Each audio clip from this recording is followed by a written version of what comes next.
Quand j'étais petit à la campagne, notre voisine, qui est décédée avec un très grand âge l'an passé, avait un jeune berger allemand, qu'elle nommait Toto, je crois me souvenir. La pauvre bête demeurait le plus souvent enfermée dans sa grange.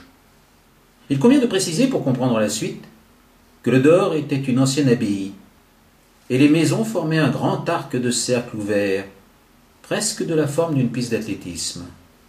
À l'époque, voici près de 50 ans, elle était toute herbeuse, avec des tas de bois à ses angles. Ce n'est pas le cas aujourd'hui, où son charme a disparu. À présent, cela ressemble à un parking à ciel ouvert. C'est bétonné, cela n'a plus rien à voir avec ce que cela était, et cela me désespère.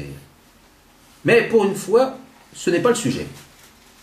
Ce n'est pas un secret, les chats sont mes grands amours, depuis mon plus jeune âge jusqu'à ma mort. Mais je ne me suis jamais reconnu dans ces débats où s'opposent les amoureux des chiens et des chats. Parce que pour moi, quand on aime les animaux, on les aime tous, enfin presque tous. Il arrivait à ma voisine de libérer sa bête de ses emprises.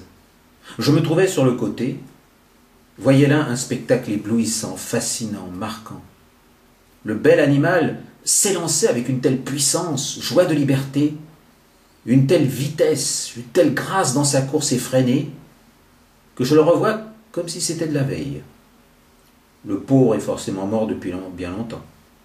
Mais je tiens à lui rendre hommage, parce que je n'ai plus vu ni homme ni animal produire chez moi une telle impression. Il ne courait pas, il volait sur la piste. Il était musclé, costaud, et pouvait faire peur. Mais il était doux comme un agneau, gentil comme tout. Après avoir dépensé, avoir fait plusieurs fois le tour de la place, il rentrait chez sa maîtresse.